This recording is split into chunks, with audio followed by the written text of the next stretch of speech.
नमस्कार, आप देख रहे हैं तेज खबर 24 और वक्त है खबरों का। उप मुख्यमंत्री राजेंद्र शुक्ल की ताजपोशी के बाद आज प्रथम विंध्य आगमन हुआ।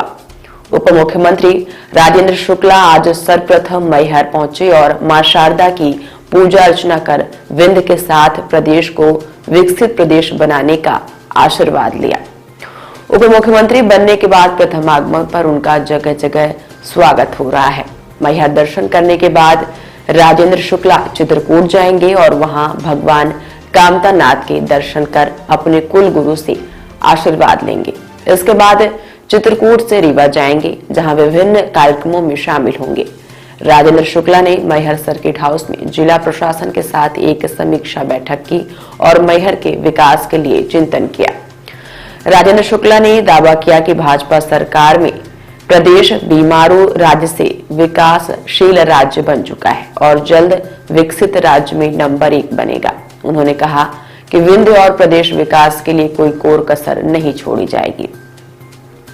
उन्होंने कहा कि रीवा में सोन नदी का पानी आने से रीवा में तीव्र गति से विकास हुआ है और अब अगस्त माह तक बरगी नहर के माध्यम से नर्मदा का जल सतना और मैहर पहुंच जाएगा और यहां विकास को गति मिलेगी। उप मुख्यमंत्री ने कहा कि जो भी विकास कार्य चल रहे हैं उसको गति मिलेगी, विकास में कोई रोड़ा नहीं आएगा।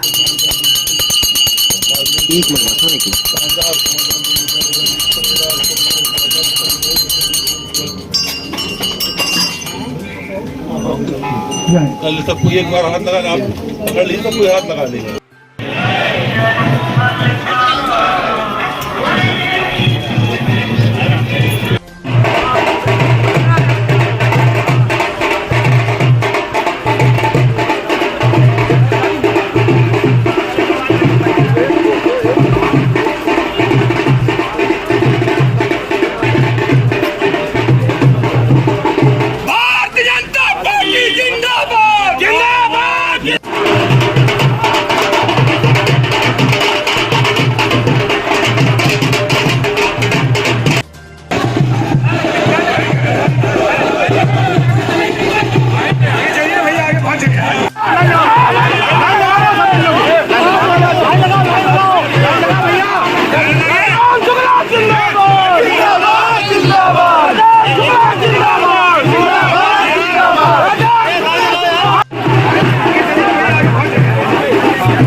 देखिए, भारतीय जनता पार्टी की सरकार पहले भी थी और अभी भी है और जो विकास के कार्य पिछले 18 वर्षों से मध्य प्रदेश में चल रहे हैं उसी का ये परिणाम रहा है कि मध्य प्रदेश से बीमारू राज्य का कलंक मिटा और मध्य प्रदेश विकासशील राज्यों की श्रेणी में आज देश में सबसे आगे चल रहा है और हमारा लक्ष्य है विकसित राज्य की श्रेणी में इसको नंबर 1 के स्थान पर पहुंचाना।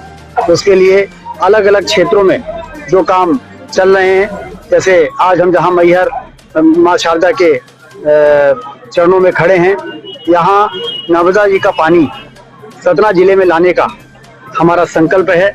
कल ही हमने बल्लभ भवन में एक बैठक की थी और श्रीनाबाद में जो सुरंग है जो 10.5 किलोमीटर बन चुकी है, 1.5 किलोमीटर बची है, उसको अगस्त तक में किसी भी कीमत पर पूरा करके और सतना जिले में नर्मदा जी का पानी किसानों के खेतों में पहुंचाने के लिए लाने का लक्ष्य तय कर दिया है।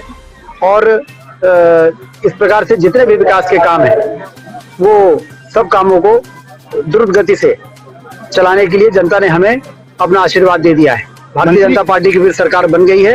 अब कोई अवरोध विंध्य क्षेत्र के विकास में और मध्य प्रदेश के विकास में मुझे दिखाई नहीं देता है। विधायक और मंत्री रहते आपने रीवा को विकसित किया, मैहर सतना सहित विंध्य के लिए क्या विजन है आपका? मैंने आपसे बताया कि सतना रीवा आगे इसलिए निकला कि वहाँ सोन नदी का पानी पहले आ गया है, लेकिन नर्मदा जी का पानी सुरंग के कारण सतना में नहीं आ पाया था, जो अब आने वाले 5-6 महीने 8 महीने के अंदर आ जाएगा।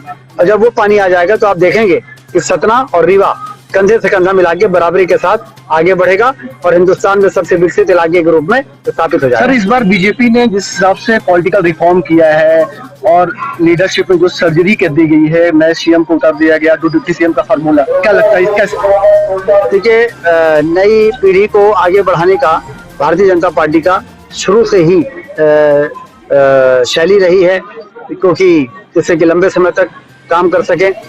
जब डॉक्टर मोहन यादव जी का नाम पूर्व मुख्यमंत्री आदरणीय शिवराज सिंह चौहान जी ने प्रस्तावित किया, तो उन्होंने इस बात को जोड़ा था कि इसी प्रकार से एक दिन मुझे भी इसी प्रकार से विधायक दल के नेता के रूप में प्रस्तुत किया गया था और आज मैं डॉक्टर मोहन यादव को विधायक दल के नेता के रूप में प्रस्तुत कर रहा हूं, प्रस्तावित कर रहा हूं।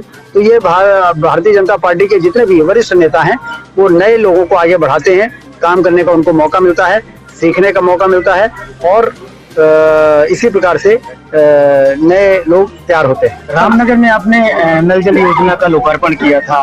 जिस दिन आपने लोकार्पण किया उस दिन नल पानी आया है, उसके बाद आज तक नहीं आया, लोकार्पण हो गया है। अच्छी जानकारी आपने दे दी है, क्योंकि लास्ट पॉइंट डिलीवरी मतलब इसका मतलब कि जिस दिन हमने लोकार्पण किया पानी आया, इसका मतलब कि फिल्टर प्लांट से लेके बहुत सारा काम हो गया होगा। अब क्या अंतिम पॉइंट में क्या डिलीवरी में क्या कसर है, हो सकता है कुछ वो लोग ठीक ठाक कर रहे हो, टेस्टिंग किए हों। मारकंडे की ग्रीन वैली टेस्टिंग करने के बाद तो उसमें कुछ और भी सुधार की आवश्यकता महसूस किया होगा, इसलिए वो कर रहे हैं। जिले के विकास के लिए क्या योजना है?